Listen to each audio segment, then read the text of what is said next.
നമസ്കാരം. ഇത്തവണ ക്രിസ്മസ് സമ്മാനം MSCയുടെ വകയാണ്. സെയിലിംഗ് കമന്ററി ആരംഭിക്കുന്നു.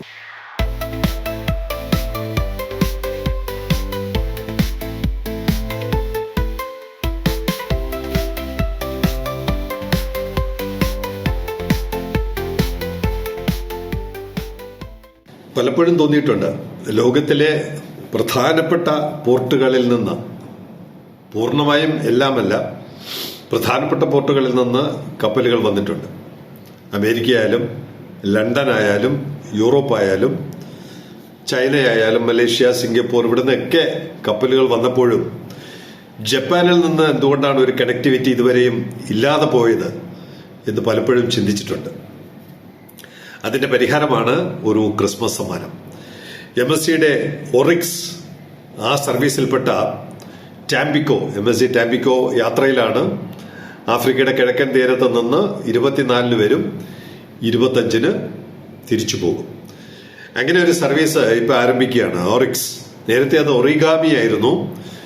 ജൂൺ 19 മുതലാണ് ഒറിഗാമിയുടെ ആ പുതിയ സർവീസ് വരുന്നത്. ഇപ്പോൾ ഒറിക്സും ഒറിഗാമിയും ഒരുമിച്ച് ചേർന്നാണ് ഈ പുതിയ സർവീസ്. TRVയിൽ വന്നിട്ട് ഇത് ആഫ്രിക്കയിലെ ദാറുൽ സലാം, മുംബാസ, നഖാല, ഇതൊക്കെ സ്ഥിരമായിട്ട് നമുക്ക് വരുന്ന തുറമുഖങ്ങളാണ്. ഇവിടെ നിന്ന് ഇനി പോകുന്ന തുറമുഖമാണ് അതിന്റെ പ്രത്യേകത. സിംഗപ്പൂർ, ചൈന, ബുസാൻ, അത് കഴിയുമ്പോൾ ടോക്കിയോ, യൊക്കോഹാമ, യൊക്കിയാച്ചി, നഗോയ തുടങ്ങിയ ജപ്പാനിലെ തുറമുഖങ്ങൾ ഉൾപ്പെടെ കണക്ട് ചെയ്യപ്പെടുകയാണ്. ആദ്യമായിട്ടാണ് ജപ്പാനിലോട്ട് ഒരു സർവീസ് നമുക്ക് കണക്ട് ചെയ്യാൻ പറ്റുന്നത്. പലപ്പോഴും അതുപോലെ തോന്നിയിട്ടുണ്ട്, അവിടെ നിന്ന് എന്തുകൊണ്ട് അമേരിക്കയുടെ പടിഞ്ഞാറൻ തീരത്ത് എന്തുകൊണ്ട്, നമുക്ക് കിഴക്കൻ തീരത്ത് നിന്ന് മിക്കവാറും പോർട്ടുകളിൽ നിന്ന് കണക്ഷൻ ആയിട്ടുണ്ട്, പക്ഷെ പടിഞ്ഞാറൻ തീരത്ത് നിന്ന് പസഫിക് കടന്ന് നമുക്ക് ഇതുവരെയും കണക്ഷൻ വന്നിട്ടില്ല. അപ്പൊ അതിന്റെ മുന്നോടിയായിട്ടായിരിക്കാം ഈ സർവീസ്. ഒറിക്സ് എന്ന സർവീസ് ജപ്പാൻ വരെ എത്തുന്നുണ്ട്. ഇനി പസഫിക് കണക്ട് ചെയ്ത് പസഫിക്കിനപ്പുറം പോകും എന്ന് തന്നെയാണ് നമുക്ക് പ്രതീക്ഷിക്കാവുന്നത്. എന്തായാലും ക്രിസ്മസ് സമ്മാനമായിട്ട് MSCയുടെ ഒറിക്സ് എന്ന് പറയുന്ന പുതിയ സർവീസ് നമുക്ക് ലഭിക്കുകയാണ്.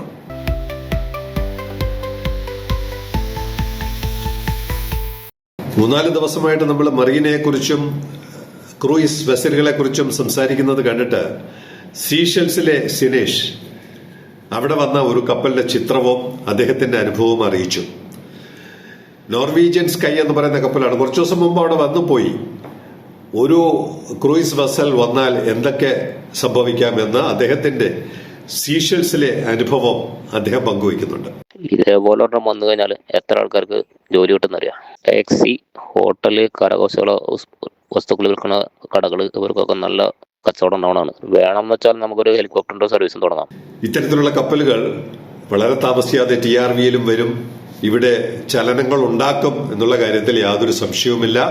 അതിനുവേണ്ടിയുള്ള പ്രവർത്തനങ്ങളുടെ തുടക്കമായിരിക്കും 2026 പുതുവർഷം.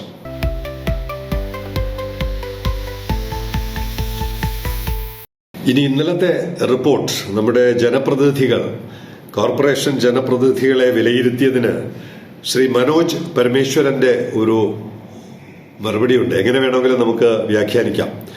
ഇയാൾ പറയും പോലെ ചെയ്യും എന്ന് പറഞ്ഞാൽ സെയിലിംഗ് കമന്ററിയും പ്രേക്ഷകരും പറയുന്നത് പോലെ ഇനി ഞങ്ങൾ ഇവിടുത്തെ കൗൺസിലർമാർ പ്രവർത്തിക്കും എന്നുള്ള ഒരു കളിയാക്കലാണ് ശ്രീ മനോജ് പരമേശ്വരൻ നമുക്ക് നൽകുന്നത്. അദ്ദേഹത്തോട് വളരെ വിനയത്തോടെ പറയട്ടെ, ഞങ്ങൾ പറയുന്ന കാര്യങ്ങൾ, ഞങ്ങൾക്ക് അധികാരമില്ലെങ്കിലും ജനങ്ങൾ ഈ നാടിന്റെ അജണ്ട തീരുമാനിക്കും എന്ന് പറയുന്നിടത്ത് ഇവിടുത്തെ ഭരണകക്ഷിയും പ്രതിപക്ഷവും എതിരായിരുന്ന പ്രൊജക്റ്റാണ് വിഴിഞ്ഞം. തെളിവുകൾ എത്ര വേണമെങ്കിലും നൽകാം. കേന്ദ്രം എതിരായിരുന്ന ഒരു പ്രൊജക്റ്റാണ്. ഫയൽ വലിച്ചെറിഞ്ഞ കഥ അറിയാമല്ലോ. കേന്ദ്രം എതിര്, സംസ്ഥാനത്തെ ഭരണ പ്രതിപക്ഷമെതിര്, സമീപ പോർട്ടുകളെതിര്, സമീപ രാജ്യങ്ങളെതിര്. ജനങ്ങളുടെ ഇച്ഛാശക്തി ഒന്നു മാത്രമാണ് വിഴിഞ്ഞം തുറമുഖം നിങ്ങളെന്ന് കപ്പൽ എണ്ണിയിരിക്കുന്നത്. അതുപോലെ ഒരു സർക്കാർ ഉത്തരവ് കാണിക്കാം. സാക്ഷാൽ പ്രധാനമന്ത്രി, പ്രസിഡന്റ് മുതൽ ഇങ്ങേറ്റത്തെ ഒരു പഞ്ചായത്ത് മെമ്പർ വരെ വാ തുറക്കാത്ത മെത്തനോൾ എന്ന് പറയുന്ന ഒരു ഇന്ധനം, ആ ഇന്ധനത്തിന്റെ ആഗോള ഡിമാൻഡ് എന്താണെന്നറിയാമോ? ഇന്ന് 60 ലക്ഷം ടണ്ണാണ്. ഒരു വർഷം ഇന്ന് ആവശ്യമുള്ളത് 60 ലക്ഷം. കപ്പൽ മേഖലയ്ക്ക് മാത്രം, കരയിലെ അല്ല, കപ്പൽ മേഖലയ്ക്ക് മാത്രം 60 ലക്ഷം ടൺ. കേരള സർക്കാരിൽ നിന്ന് ജീവോ ഇറങ്ങിക്കഴിഞ്ഞു. ഇവിടെ ഒരു പൊന്നുമോനും മെത്തനോൾ പോയിട്ട് മേ എന്ന് പോലും ഇന്ന് വരെ ഉന്നയിച്ചിട്ടില്ല. അപ്പോൾ ശ്രീ മനോജ് പരമേശ്വരന് മനസ്സിലാവുന്നുണ്ടോ? സംസ്ഥാനത്തിന്റെ, രാജ്യത്തിന്റെ അജണ്ടകൾ തീരുമാനിക്കുന്നത് ആരാണെന്ന് മനസ്സിലാവുന്നുണ്ടല്ലോ. ഇനിയും അങ്ങനെ തന്നെയായിരിക്കും.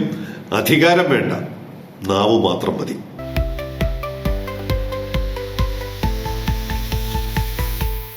ട്രിവാൻഡ്രം ട്രക്കത്തോണില് 2 പേരുടെ കണ്ടെയ്നർ ഒരേ ലക്ഷ്യത്തിലോട്ട് പോകുന്നു. എന്താണ് ലക്ഷ്യം? ശരിയായിരുന്നാൽ മതി, മാർഗം ഏതുമാകാം എന്ന് പറഞ്ഞതുപോലെ അക്ഷയ് ചെന്നൈയിൽ നിന്ന് ഒരു കണ്ടെയ്നർ പടമെടുത്ത് അയച്ചപ്പോൾ ട്രാക്ക് ചെയ്തപ്പോൾ അത് പോകുന്നത് ചെന്നൈ, കൊളംബോ, പിന്നെ ഫ്രാൻസിലെ ഫൂർസുർ മേർ എന്ന് പറയുന്ന തുറമുഖത്തോട്ടാണ്. ഏകദേശം 66 ദിവസം എടുക്കുന്നുണ്ട്.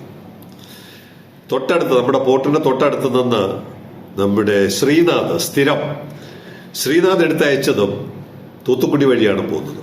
തൂത്തുക്കുടി വഴി ഫൂർസുർ മേറിലോട്ട് പോകുന്നു. അതിനെടുക്കുന്നത് 52 ദിവസം. അപ്പോൾ 2 മാർഗങ്ങളിലൂടെ ലക്ഷ്യം ഒന്നാണ്, ഫ്രാൻസിലെ ഫൂർസുർ മേർ. ഇവിടെ 66ഉം 52. TRVയിൽ നിന്നാണെങ്കിൽ ഇതൊരു 25-26 ദിവസത്തിനുള്ളിൽ ഫസ്റ്റ് ട്രാൻസ്ഷിപ്മെന്റ്, അത് കഴിയുമ്പോൾ ഒരാഴ്ച ഒരു 30 അല്ലെങ്കിൽ 35, പരമാവധി 35 ദിവസത്തിനുള്ളിൽ എത്താവുന്ന ദൂരമാണ് 66ഉം 52ഉമായിട്ട് ഇന്ത്യയിലെ എക്സ്പോർട്ടേഴ്സ് ഇപ്പോഴും പണമെണ്ണി സമയം നോക്കിയിരിക്കുന്നത്. ഇനിയെങ്കിലും നമ്മുടെ വ്യവസായികൾ ഉണർന്നു പ്രവർത്തിക്കണം. ഇപ്പോൾ ജനുവരി ആകുമ്പോൾ ഗേറ്റ് തുറക്കും. ദയവ് ചെയ്ത് നിങ്ങൾ ഇങ്ങനെ ഒരു പോർട്ടുണ്ടെന്നും അത് ഉപയോഗപ്പെടുത്തേണ്ടതിന്റെ ആവശ്യകതയുണ്ടെന്നും ദയവ് ചെയ്ത് നിങ്ങൾ മനസ്സിലാക്കുക.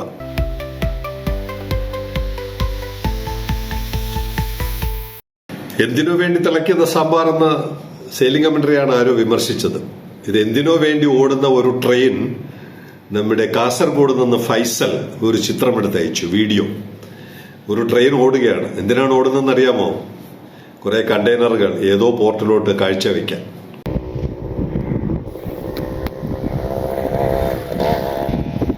ഫുള്ള് വലിയ കണ്ടെയ്നർ നമ്മൾ ഇതിലൂടെ പോകുന്നതാണ്. എവർഗ്രീൻ, MSC, വാൻഹ, എല്ലാ കണ്ടെയ്നറും ആ ട്രെയിനിലുണ്ട്. വലിയ വലിയ കണ്ടെയ്നർ. അങ്ങനെ ഓടുന്ന ഒരു ട്രെയിനിന്റെ ചിത്രം ശ്രീ ഫൈസൽ മംഗലാപുരം പോർട്ടിലോട്ടാണ് പോകുന്നത്. മംഗലാപുരം പോർട്ടിൽ നിന്ന് എവിടെയാണ് സാധാരണ പോകുന്നത് നമുക്കറിയാമല്ലോ. തിരിച്ച് TRVയിലോട്ട് ആ ട്രെയിനിനെ തിരിച്ചോടിക്കുക എന്നുള്ളതാണ് നമ്മുടെ ആഗ്രഹവും സ്വപ്നവും.